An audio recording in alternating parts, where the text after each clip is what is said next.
Bismillahirrahmanirrahim.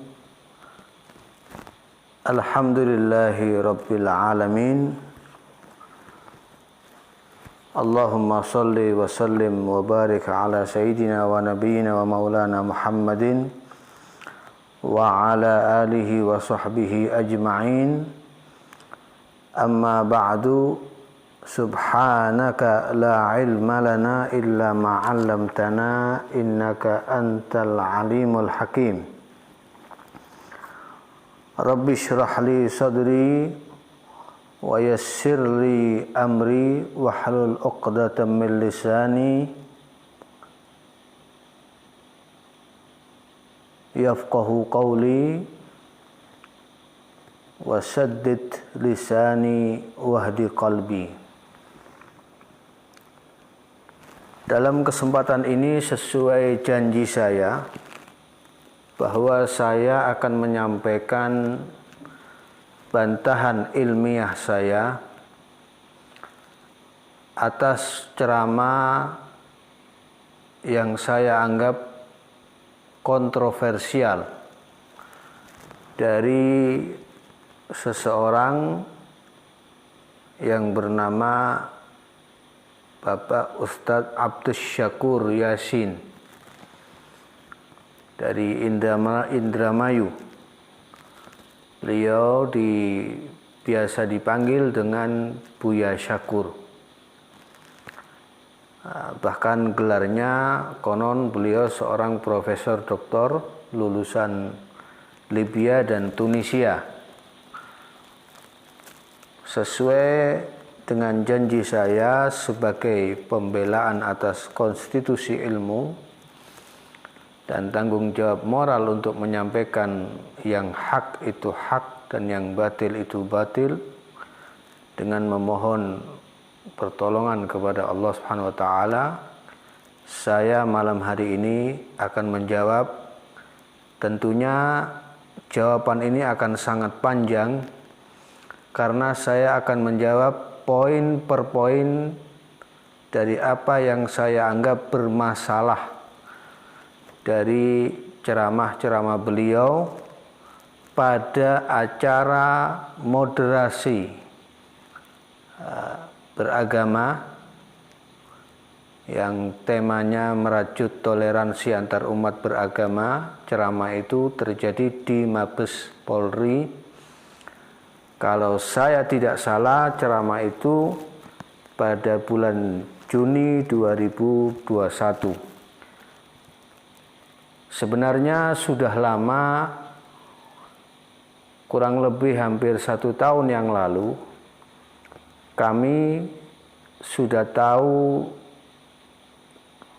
orang yang bernama Buya Syakur ini dari channel YouTube-nya, dan kami juga berkomunikasi dengan beberapa kiai, dan saat itu kami sudah mengambil kesimpulan bahwa dari ceramah-ceramahnya memang sangat berbahaya dan berpotensi menyesatkan umat.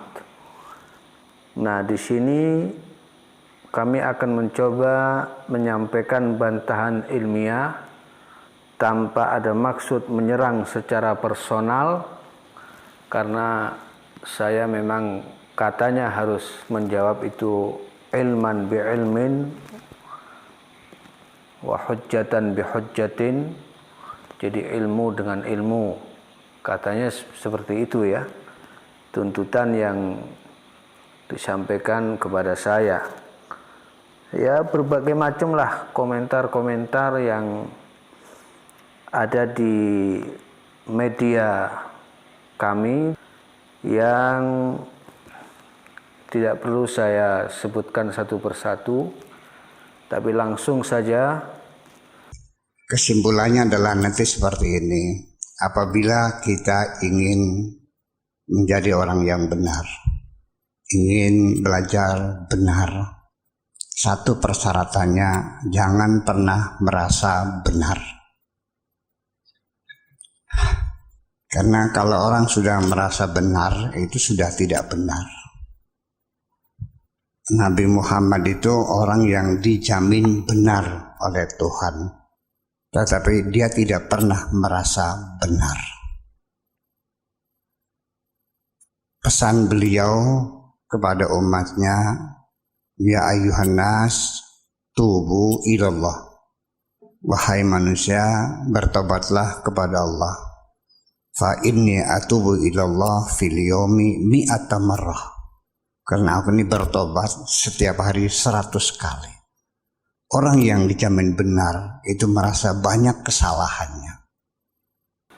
Poin pertama, sebelum saya membahas tentang moderasi agama dan apa itu moderasi dan Islam moderat, sebelum itu kita bahas, terlebih dahulu saya menyampaikan tadi di pembukaan yang disampaikan oleh Bapak Abdus Syakur Yasin, atau saya sebut Bapak Syakur ya, Bapak Ustadz Syakur, menyampaikan sebagai pembukaan yang katanya itu nanti akan menjadi sebuah kesimpulan dari ceramah yang disampaikannya dalam durasi 50 menit sekian ya.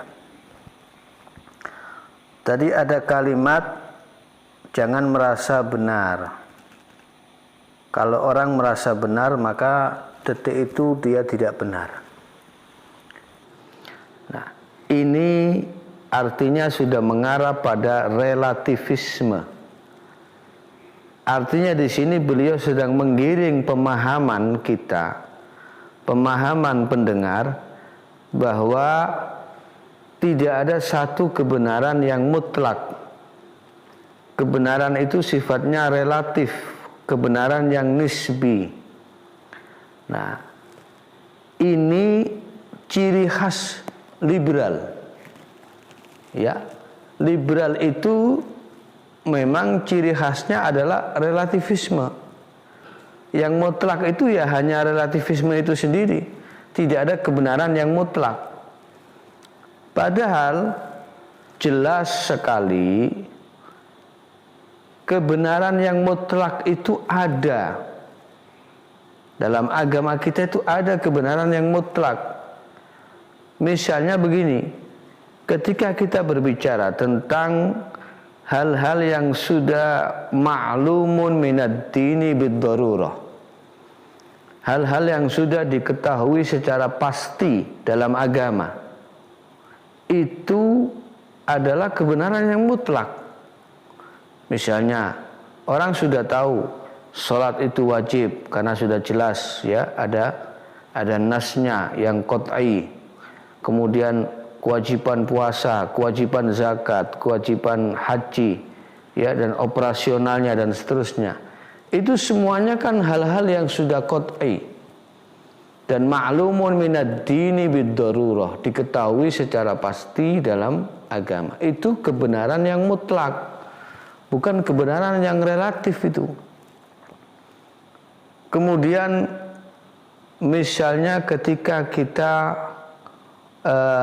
dalam konteks syariat, ada hal-hal yang di situ tidak ada majal, tidak ada lagi pintu untuk diijtihadi, karena sesuatu itu sudah qat'i, sudah pasti ya, maka itu adalah kebenaran yang mutlak.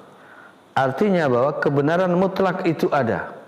Dan firman Allah Subhanahu wa taala jelas, al-haqqu mir rabbika fala takunanna minal mumtarin. Kebenaran itu bersumber dari Tuhanmu, wahai Muhammad, dan jangan sekali-kali engkau menjadi orang yang ragu. Ya, jadi kalau dikatakan jangan merasa paling benar, itu makanya saya mempertanyakan dalam konteks apa. Ya, karena yang jelas kebenaran mutlak itu ada. Ya, makanya di sini inilah saya kenapa kok mengatakan liberal, ada aroma liberal, karena memang kelompok liberal inilah pengusung relativisme. yang nanti ujung-ujungnya akan membenarkan semua agama. Wal'iyadu billahi min dzalik. Kalau sudah mulai membenarkan semua agama, nah ini berarti sudah jelas-jelas menyalahi aturan yang sudah baku, ya. Jadi bagi kita kebenaran mutlak itu ada. Kalau konteksnya dalam hal keyakinan, maka setiap umat beragama wajib tentunya meyakini bahwa hanya agamanya satu-satunya yang benar, bukan paling benar loh ya. Karena kalau ada kata paling benar berarti yang lain benar, cuma ini yang paling benar. Maka untuk kita yang Islam wajib meyakini 100%, tidak boleh kurang dari 100% bahwa satu-satunya agama yang benar adalah Islam. Nasnya jelas, innad dina 'indallahil Islam. Wa may yabtaghi ghairal islami dinan fala yuqbala minhu wa huwa fil akhirati minal khasirin. Dan seterusnya nanti itu akan kami pertajam di bagian belakang. Nah, poin pertama, tadi beliau mengatakan Nabi SAW saja yang sudah dijamin kebenarannya. Nabi dijamin kebenarannya itu sudah jelas benar. Karena Nabi itu maksum. Tidak ada Rasul yang tidak maksum, tidak ada Nabi yang tidak maksum. Mereka dikontrol oleh Allah Subhanahu wa taala sehingga tidak mungkin salah. Dalam kitab yang paling kecil saja dalam ilmu tauhid itu dijelaskan ismatuhum kasairil malaikah wajibatun wa fadalu malaikah. Jadi mereka itu dalam ismahnya Allah taala, mereka dijaga oleh Allah taala sehingga tidak mungkin mereka salah. Ya. Nah, yang salah dari apa yang disampaikan beliau tadi, ketika beliau menyambung pernyataannya, Nabi saja yang sudah dijamin kebenarannya tidak pernah merasa benar. Artinya berarti Nabi tidak pede, tidak percaya diri bahwa beliau adalah benar. Kalau Nabi saja sudah dianggap tidak pernah merasa dirinya benar, maka bagaimana beliau mau meyakinkan kebenaran kepada umatnya? Jadi ini poin ini salah sekali, salah total. Nabi itu dijamin kebenarannya dan bukan hanya percaya, bukan hanya merasa dirinya benar, tapi yakin bahwa dirinya dalam kebenaran. Pertama, ayatnya jelas, wa ma yantiqu 'anil hawa in huwa illa wahyu yuha. Nabi SAW tidak pernah berbicara dengan dasar hawa nafsunya, tapi semuanya berdasarkan wahyu dari Allah Subhanahu wa taala. Kemudian ini bukti bahwa Nabi itu meyakini dirinya dalam kebenaran dalam kitab Al-Manhalul Latif fi Usulil Hadits Syarif karya Muhadditsul Haramain Al-Imam Sayyid Muhammad bin Alawi Al-Maliki Al-Hasani dalam bab Kitabus Sunnah ketika tentang mulai adanya izin secara umum untuk menulis hadis-hadisnya Rasulullah sallallahu alaihi wasallam, wa thabatal idznul 'ammu minhu sallallahu alaihi wasallam bil kitabati fi haditsin an Abdullah ibn Amr ibn al-As radhiyallahu anhuma idz qala lahu sallallahu alaihi wasallam uktub. Nabi SAW berkata kepada Abdullah bin Amr ibn al-As, uktub, tulislah apa yang mau saya sampaikan ini, tulis. Fawalladzi nafsi biyadihi, Nabi bersumpah, demi zat yang jiwaku ada di genggamannya, di kekuasaannya, ma kharaja minhu illa haqqun wa asyara biyadihi ila fihi. Tidak ada satu pun yang keluar dari lisannya. Beliau mengatakan begitu sambil memberi isyarat kepada lisannya. Tidak ada yang keluar dari lisannya, yakni lisan saya Muhammad sallallahu alaihi wasallam, illa haqqun, kecuali perkara yang hak. Wa asyara biyadihi ila fihi. Hadis ini diriwayatkan oleh Imam Ahmad, juga oleh Al-Hakim dalam Al-Mustadrak. Ini poin pertama yang perlu untuk saya luruskan. Baik, akan kita lanjutkan ke poin yang berikutnya. Tadi dikatakan bahwa Nabi Shallallahu Alaihi Wasallam beristighfar satu hari 100 kali. Inni la astaghfirullah fil yaumi mi'ata marrah. Konotasinya orang kalau beristighfar itu kan mengakui adanya dosa. Itu berlaku untuk kita. Kita beristighfar karena kita merasa kita sedang berdosa kepada Allah SWT, kita memohon ampunan Allah SWT. Nah, tetapi pendapat beliau ini harus diluruskan supaya orang awam tidak salah faham. Ini kan akhirnya bertolak belakang dengan yang dikatakan di awal. Nabi dijamin kebenarannya. Tapi kemudian dikatakan Nabi tidak pernah merasa benar. Kemudian disambung lagi Nabi sampai beristighfar 100 kali dalam sehari semalam. Hadis itu memang ada, masyhur tentang istighfarnya Nabi itu. Nah, tapi perlu difahamkan kepada umat apa maksud atau sir dari istighfarnya Nabi SAW. Dalam Al-Insanul Kamil karya Sayyid Muhammad bin Alawi Al-Maliki juga dijelaskan itu. Ya, amma amrullahi nabiyana sallallahu alaihi wasallam bil istighfar wa kaunuhu yusiru bidzalik wa yad'u bihi wa yas'alu min Allah fa hadza min kamali tawadhu'i. Ini pertama ya. Ini langsung saya singkat saja ya. Saya bacakan terjemahnya ya.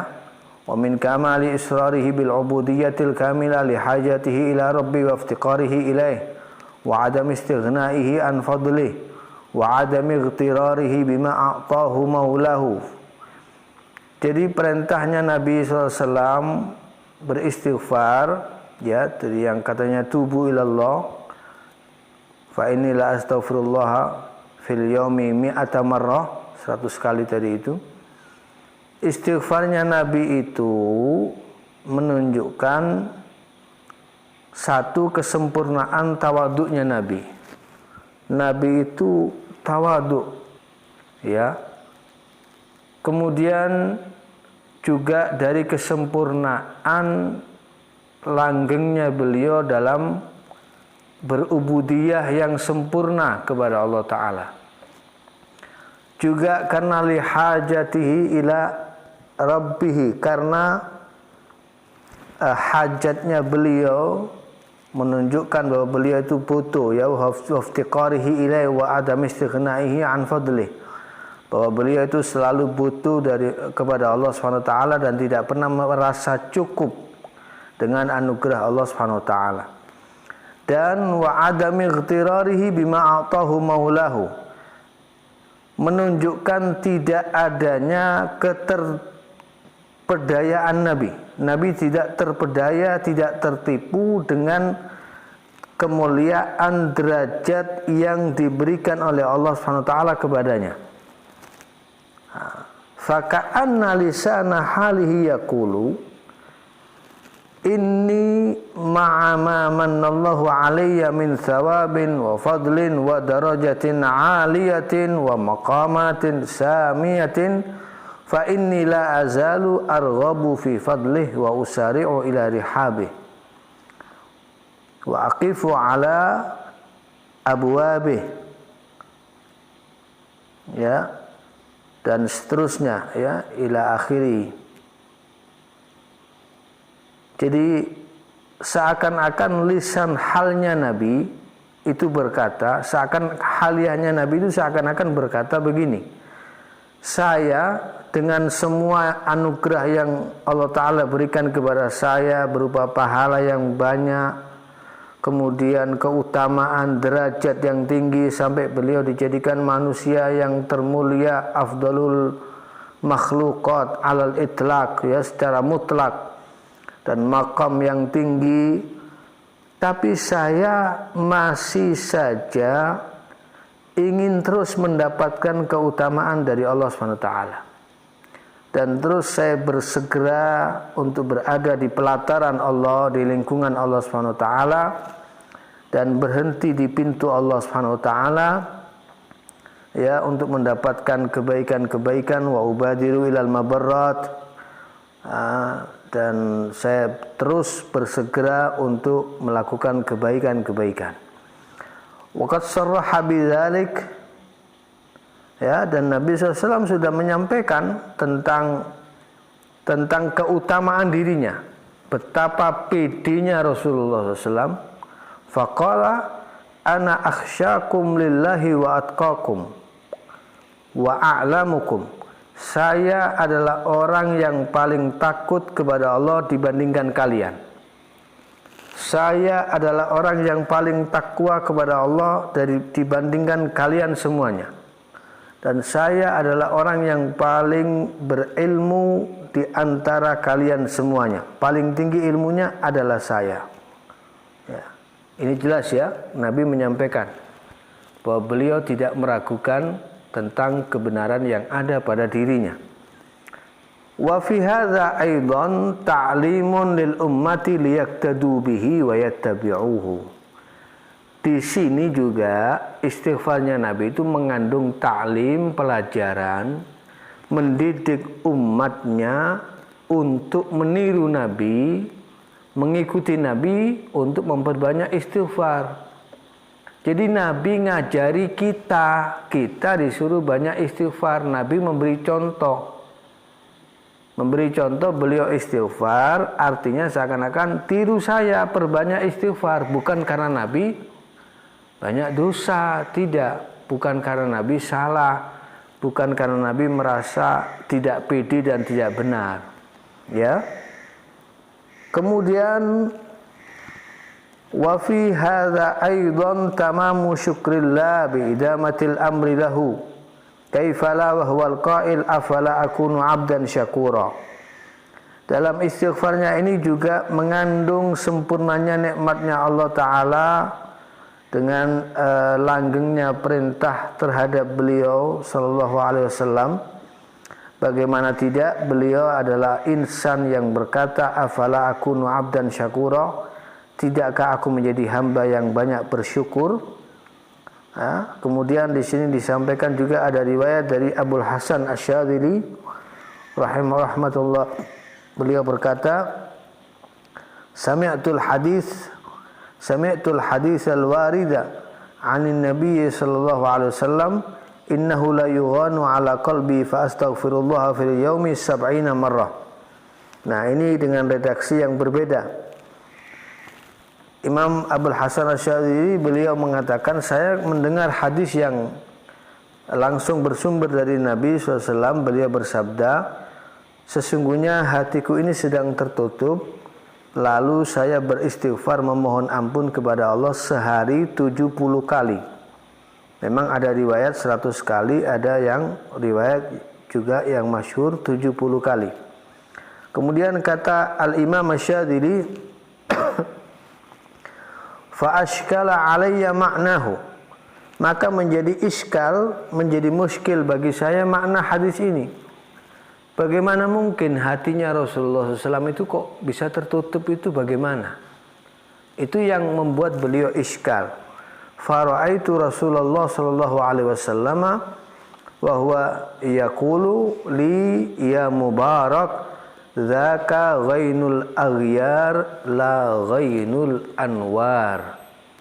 Kemudian saya bermimpi Rasulullah SAW berkata kepada saya, ketahuilah wahai orang yang diberkahi, yang dimaksud innahu la yughanu ala qalbi, perkataan Nabi SAW, hati saya sedang tertutup, itu yang dimaksud adalah ghainul aghyar la ghainul anwar, yaitu tertutupnya hati beliau dari selain Allah Subhanahu wa taala.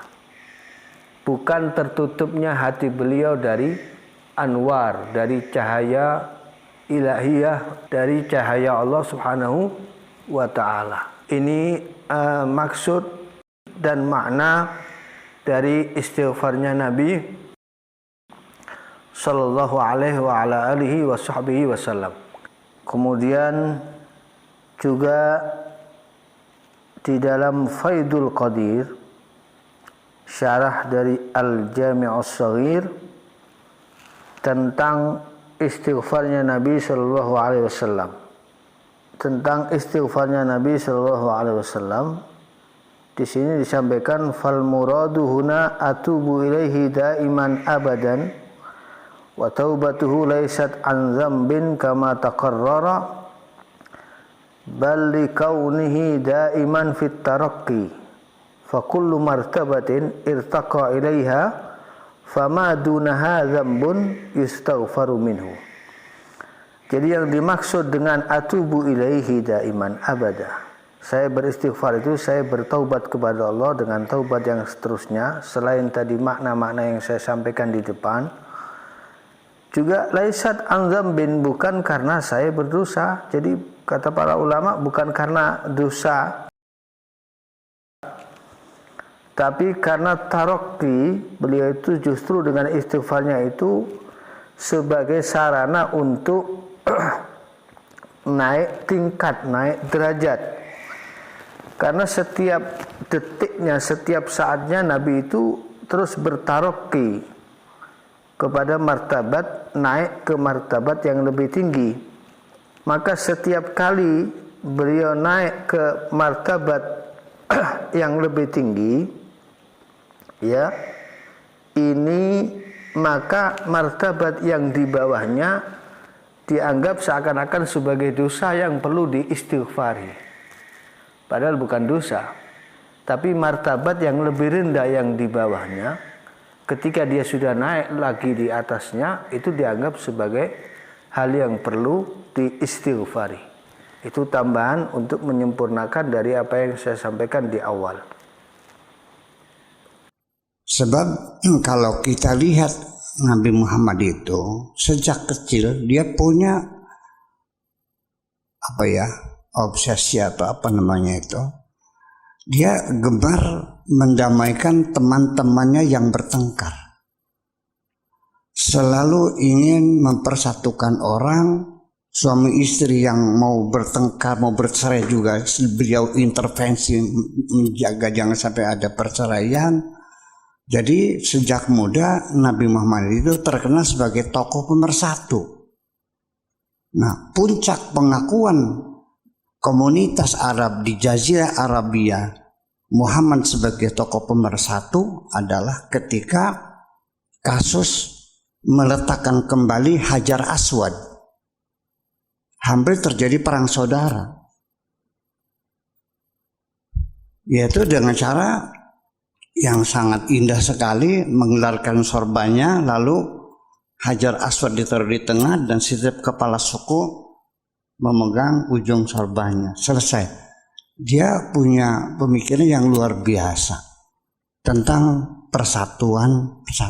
Karena pada zamannya ini perang antar kabilah, ya, Itu nanti ada sejarahnya khusus Ayyamul Arab, ya, peristiwa-peristiwa perang-perang saudara seperti kitanya tawuran tuh berpuluh-puluh tahun nggak pernah selesai perang saudara di Jazirah Arabia ini.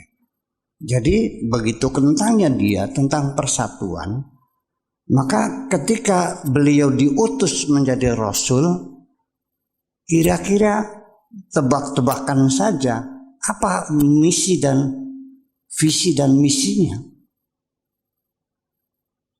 Dapat saya jawab dengan pasti, tidak akan jauh dari apa yang ada pada pikirannya, yaitu kata persatuan. Makanya ketika dia menyampaikan visi dan misinya kepada umatnya sebagai Rasul, yaitu adalah mengibarkan benderanya kalimatut tauhid. Kalimatun itu kata atau kalimat dalam bahasa Indonesianya kalimat, kata. Sudah diadopsi dalam bahasa Indonesia sebagai kalimat. Dan tauhid itu kalau kita konjugasikan, ilmu konjugasi, itu dari kata wahdah, wahid, satu. Maka ketika dikonjugasikan dengan wazan fa'ala yufa'ilu, masdarnya taf'ilan, maka wahada yuwahidu menjadi tauhidan. Jadi kalimat tauhid itu artinya kata persatuan. Ide besarnya adalah membangun persatuan. Lalu simbolnya apa? Yaitu la ilaha illallah. Kata la ilaha, tidak ada Tuhan illallah kecuali Allah. Itu struktur bahasa Indonesianya nggak ada. Tidak titik-titik kecuali. Bahasa Indonesianya Tuhan itu hanya Allah saja. Dalam bahasa Indonesia dipaksakan dengan struktur bahasa Arab, hari ini saya tidak makan apa-apa kecuali nasi. Itu struktur bahasa Arab. Bahasa Indonesianya hari ini saya makan nasi doang. Hari ini saya makan nasi saja. Nah, yang jadi persoalan la ilaha illallah bukan meniadakan Tuhan dan bukan mengesahkan Tuhan. Tetapi kenapa? Karena la ilaha itu tidak ada Tuhan, tidak mengandung makna. Makanya ketika di pesantren ilmu tradisional, ketika memaknai la ilaha itu ada khobar yang muqaddar, yang diperkirakan. Jadi la ilaha al-ma'budu bil haqqi. Tidak ada Tuhan yang menjadi majikan yang sesungguhnya kecuali Allah. Jadi bukan mengesahkan Tuhan sebagai Tuhan hanya satu, ya. Tetapi yang benar-benar majikan itu hanya Allah saja. Nah, sehingga dengan ide kata persatuan membuat negara persatuan, negara kesatuan NKRI seperti ini, itu bagaimana orang bisa bersatu kalau tidak dalam kesetaraan? Karena bagaimanapun burung pun akan berkumpul dengan sejenisnya. Orang Mesir bilang at-tuyur wa ala ashkaliha taqa, atau kata orang Inggrisnya every bird will join with his flocks, akan berkumpul dengan sejenisnya. Makanya untuk mempersatukan kita harus ada kesetaraan.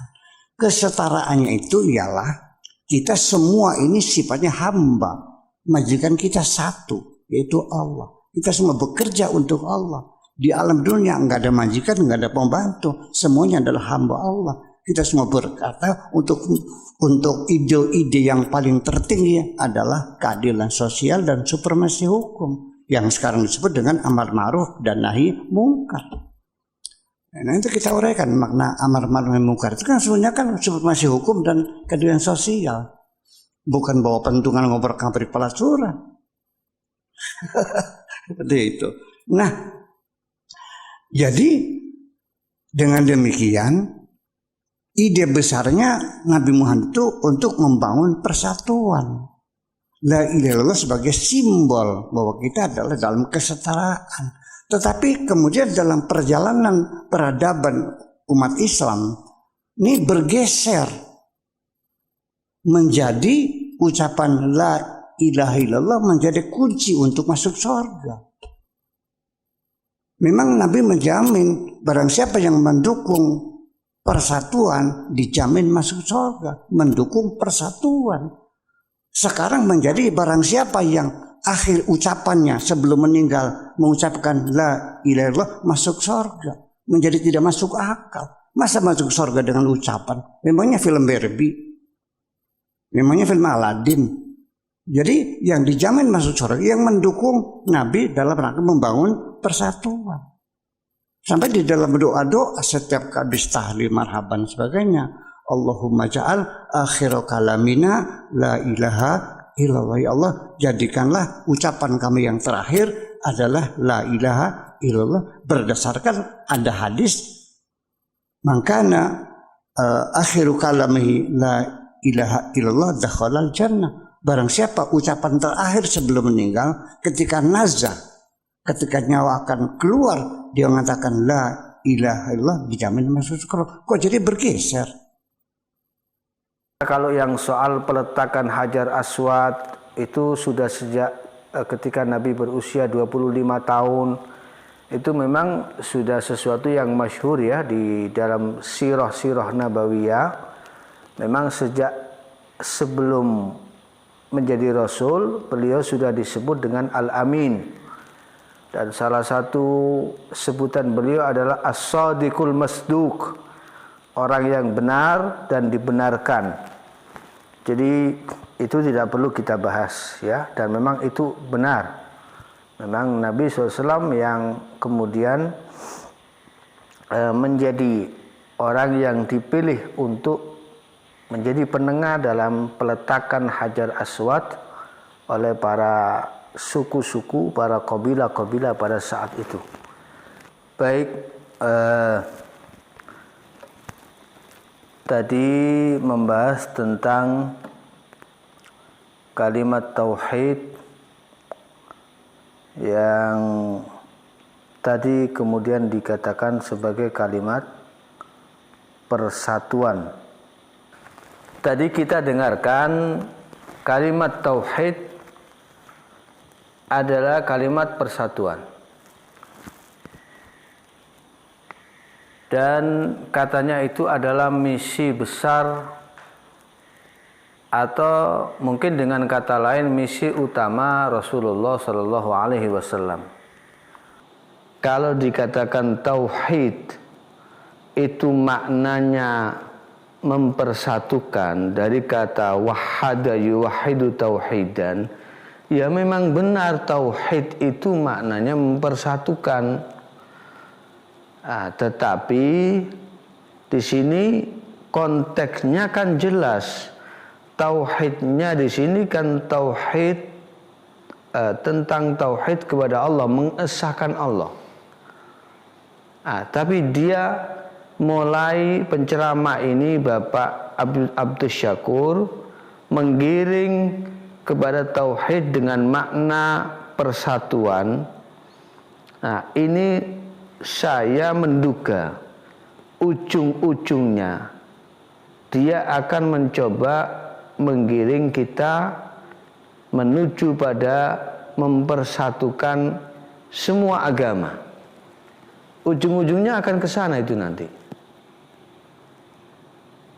Nah, itu kan jelas salah itu. Ya. Padahal konteksnya di sini tauhid mengesahkan Allah Subhanahu wa taala, bukan tauhid dalam konteks persatuan.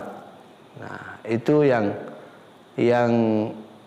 yang bermasalah juga dari apa yang disampaikan tadi. Adapun persatuan itu bagian dari ajaran Islam, itu benar. Tapi kalimat tauhid yang dimaksud adalah tauhidullah. Makanya ada ilmu tauhid. Ilmu tauhid itu adalah bagian dari usuluddin yang isinya tentang akidah. Akidah yang berangkat dari kalimat la ilaha illallah. Kemudian bagaimana mungkin dibilang kemudian bergeser menjadi persatuan? Yang menggeser ini siapa?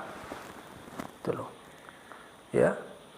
Yang menggeser justru Anda sendiri, tidak ada yang menggeser ini. Dari dulu ya sampai sekarang pemahamannya ya seperti itu. Tauhid itu yang dimaksud di sini adalah tauhidullah, mengesahkan Allah Subhanahu wa taala. Kemudian dimaknai tadi kalimat la ilaha illallah itu tidak bermakna mengesahkan Allah. Jelas sekali bahwa kalimat la ilaha illallah itu di dalamnya ada nafi dan ada isbat. Ada nafyul uluhiyah an ghairillah, menafikan ketuhanan dari selain Allah, wa isbatul uluhiyati lillah, dan menetapkan uluhiyah, ketuhanan kepada Allah Subhanahu wa taala. Sehingga yang musbat ba'da illah, yang ditetapkan adalah setelah illah.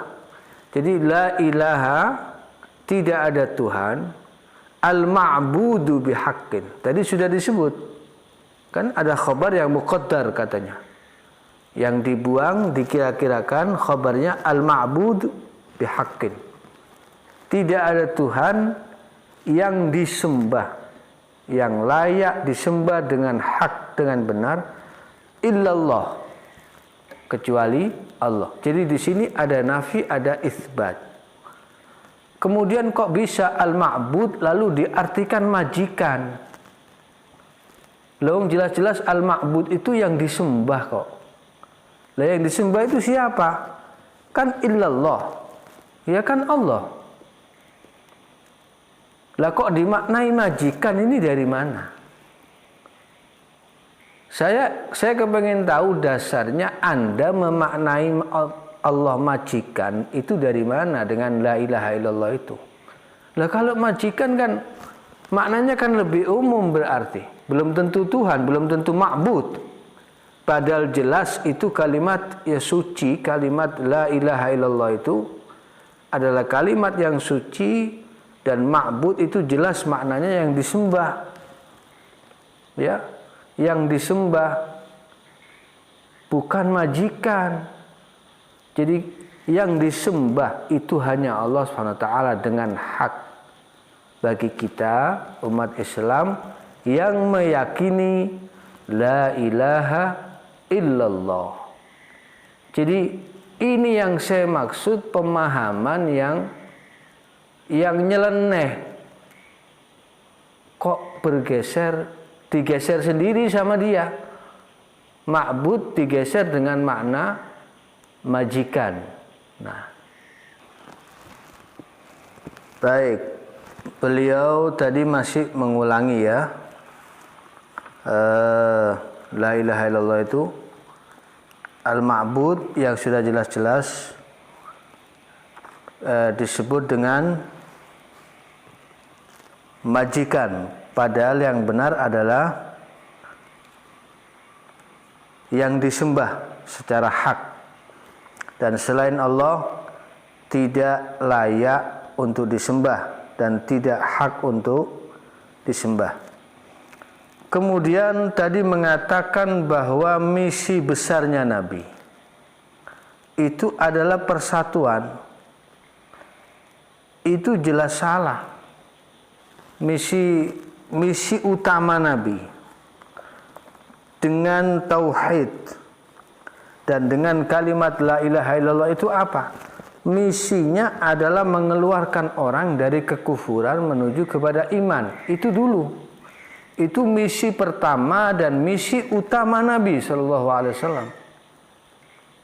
Bukan persatuan, tapi persatuan itu hanya bagian dari ajaran Islam. Islam mengajarkan kita bersatu. Seperti firman Allah Subhanahu wa taala, "Wadhkuru ni'matallahi 'alaikum id kuntum a'daan fa'alafa baina qulubikum fa asbahtum bi ni'matihi ikhwana." Ya, yang awalnya mereka bermusuhan kemudian disatukan oleh Allah taala, fa'alafa baina qulubikum. Allah taala alafa baina qulubikum itu dengan apa? Dengan Islam. Itu dengan Islam disatukan, fa asbahtum bi ni'mati ikhwana, kemudian kalian menjadi saling bersaudara satu dengan yang lain, saudara seiman, sama-sama sebagai seorang yang beriman. Nah, itu persatuan setelah mereka iman. Nah, kemudian ayat wa'tasimu bihablillahi jami'an wa la tafarraqu, itu semuanya sampai akhiril ayat adalah ayat-ayat tentang persatuan. Kembali lagi, tadi beliau mengucapkan mangkana akhiru kalamihi la ilaha illallah dakhalal jannah. Memang betul ada jaminan. Tadi kan ada kalimat seperti itu. Tapi kemudian katanya bergeser oleh peradaban. Menjadi katanya orang yang akhir ucapannya la ilaha illallah masuk surga. Padahal mestinya yang mendukung persatuan. Nah, saya mau tanya, yang geser ini siapa gitu loh. Wong ini dari sejak zaman Nabi itu sudah memang seperti itu. Ya, saya bawakan hadisnya ya. Hadisnya di Musnad Ahmad jelas. Ini hadis sudah cukup masyhur ya. Rasulullah SAW bersabda, "Man kana akhiru kalamihi la ilaha illallah wajabat lahul jannah." Kemudian ini di Sunan Abi Dawud juga ada, "Man kana akhiru kalamihi la ilaha illallah dakhalal jannah." Akhir kalam di sini adalah mengucapkan la ilaha illallah, bukan persatuan. Dan itu anjuran Nabi SAW. Bahkan sampai beliau SAW bersabda, ini disebutkan dalam Sahih Muslim, "Lakinu mautakum la ilaha illallah." Kalau ada orang yang mau mati di antara kalian, talqin dia dengan ucapan la ilaha illallah. Lu kok bisa bergeser menjadi yang mendukung persatuan? Nah, sekarang gini aja sudah, Anda mau main logika ini, main akal-akalan. Ini yang saya maksud main akal-akalan. Kalau dikatakan yang dimaksud di situ tadi sampai menyebut, maaf ya, ini sudah pelecehan kepada hadis Nabi. Saya jadi ingin bertanya gitu loh, Anda mengimani hadis Nabi mangkana akhiru kalami ini dengan makna yang seperti ini yang benar, atau Anda punya makna lain gitu loh. Lah, ini yang geser ini siapa? Kan yang geser Anda sendiri.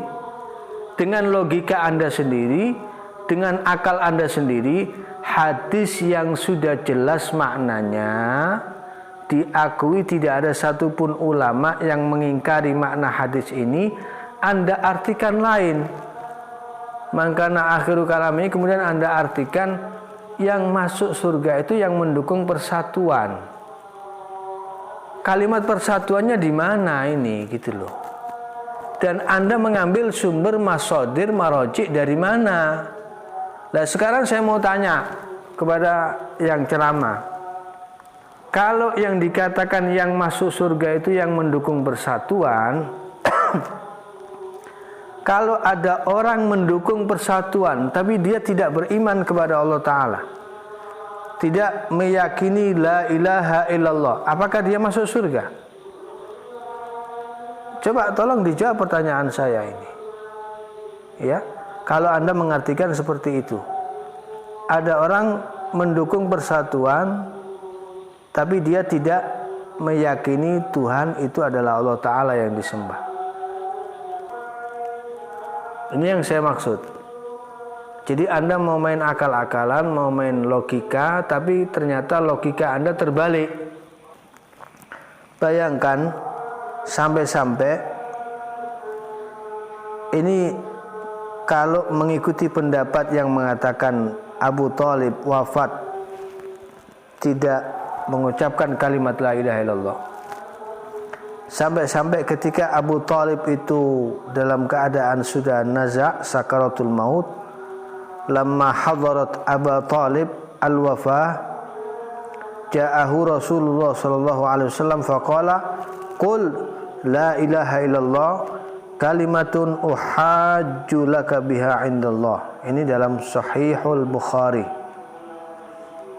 Ya, Nabi SAW berkata kepada Abu Thalib yang ketika itu sudah mau wafat, wahai pamanku, ucapkan la ilaha illallah sebagai satu kalimat yang kelak di akhirat aku membela engkau di hadapan Allah Ta'ala.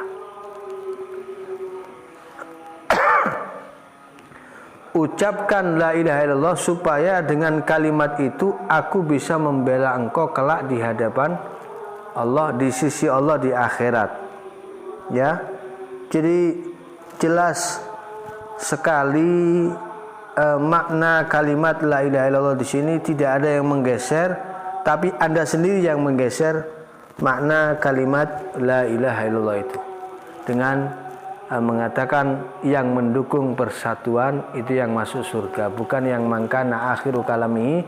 Dan Anda bumbui dengan istihza, dengan mengatakan emangnya film Barbie, emangnya film Aladdin dan seterusnya.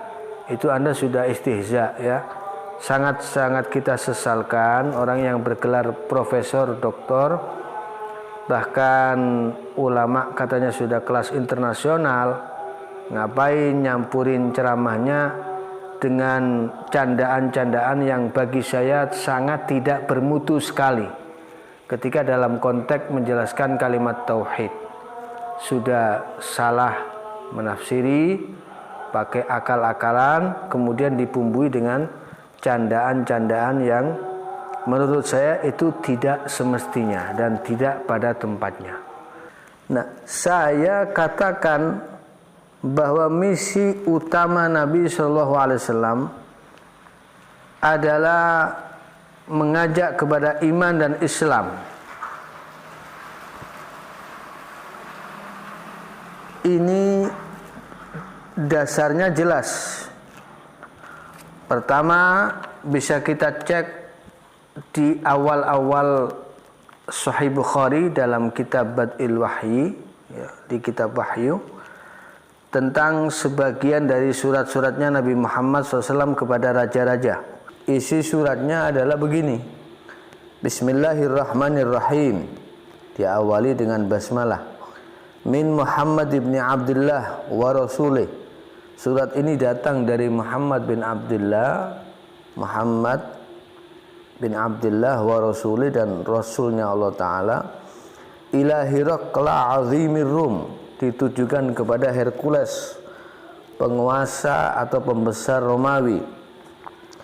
Salamun ala manittaba'al huda, salam ditetapkan atas siapa saja yang mengikuti petunjuk yang benar, yaitu petunjuk Allah dan Rasulnya. Amma ba'du, fa inni ad'uka bidi'ayatil Islam, sesungguhnya saya mengajak engkau wahai Hiraqla dengan ajakan masuk Islam. Aslim taslam, Islamlah maka kamu akan selamat. Yu'tikallahu ajraka marratain, Allah Ta'ala akan memberikan pahala kepadamu 2 kali. Fa in tawallaita fa inna 'alaika ismal arisiyin. Jika kamu berpaling, maka kamu akan menanggung dosanya mereka rakyatmu yang mayoritas adalah para petani. Al-arisiyin artinya al-fallahin. Kemudian Nabi sallallahu alaihi wasallam membawakan firman Allah SWT, mengutip firman Allah dalam surat tersebut, wa ya ahlal kitabi, ya, ta'alau ila kalimatin sawa'in bainana wa bainakum alla na'budu illallah wa la nusyrika bihi syai'a wa la yattakhidha ba'duna ba'dan arbaban min dunillah fa in tawallaw faqulu syahadu bi anna muslimun. Ini jelas sekali kan. Ayat ini menerangkan bagaimana Allah Ta'ala, Nabi diperintahkan mengajak ahlul kitab untuk menuju kepada kalimatin sawa, satu kalimat yang sama. Kalimat yang sama itu apa? Alla na'budu illallah wa la nusyrika bihi syai'a. Yaitu kita tidak menyembah kecuali hanya kepada Allah dan tidak menyekutukan Allah dengan apapun. Wala yattakhidha ba'duna ba'dan arbaban min dunillah, dan tidak boleh satu di antara kita maupun yang lainnya menjadikan Tuhan selain Allah Subhanahu wa taala. Itu kalimatin sawa. Nah, ini jelas sekali termaktub dalam surat Nabi, dan itu adalah misi utama Nabi. Apa ada di kalimat di surat itu ayo bersatu? Persatuan itu adalah nanti dengan persatuan kita masuk surga. Tidak ada kan di situ. Di situ jelas aslim taslam, Islam itu misi utama Nabi sallallahu alaihi wasallam. Nah, kemudian yusabbitullahu alladhina amanu bil qawli tsabit. Ini dalam tafsir Al-Baghawi disebutkan yang dimaksud Allah Ta'ala menetapkan orang-orang yang beriman dengan ucapan yang tetap. Apa itu? Kalimatut tauhid wa hiya qaulu la ilaha illallah. Dan Nabi SAW diperintah oleh Allah Ta'ala dalam surat Al-Ikhlas, qul huwallahu ahad. Ya, katakan Muhammad, Allah itu adalah zat yang maha satu, maha esa, ahad. Ya, dan ini juga merupakan misi nabi-nabi yang sebelum beliau. Semuanya misinya adalah tauhid, mengesahkan Allah. Itu misi pertama. Ya, firman Allah Ta'ala, kadzalika arsalnaka fi ummatin qad khalat min qabliha umamun litatlu 'alaihimul ladzi auhayna ilaika wa hum yakfuruna birrahman qul huwa rabbi la ilaha illahu alaihi tawakkaltu wa ilaihi matab. Di surat Ar-Ra'd ayat 30. Jadi jelas misi pertama dan utama Nabi adalah mengesahkan Allah, membawa umat Islam, umat ini dari kekufuran kepada iman, kepada Islam, kepada kalimat la ilaha illallah, tidak menyembah kepada Allah kecuali hanya kepada Allah, dan tidak menyekutukan Allah Subhanahu wa taala. Jadi tidak benar kalau dikatakan misi utama, misi besar Nabi itu persatuan, tapi persatuan itu berangkat dari iman dulu, dan itu adalah hanya bagian, ya, bagian penting dari ajaran Islam.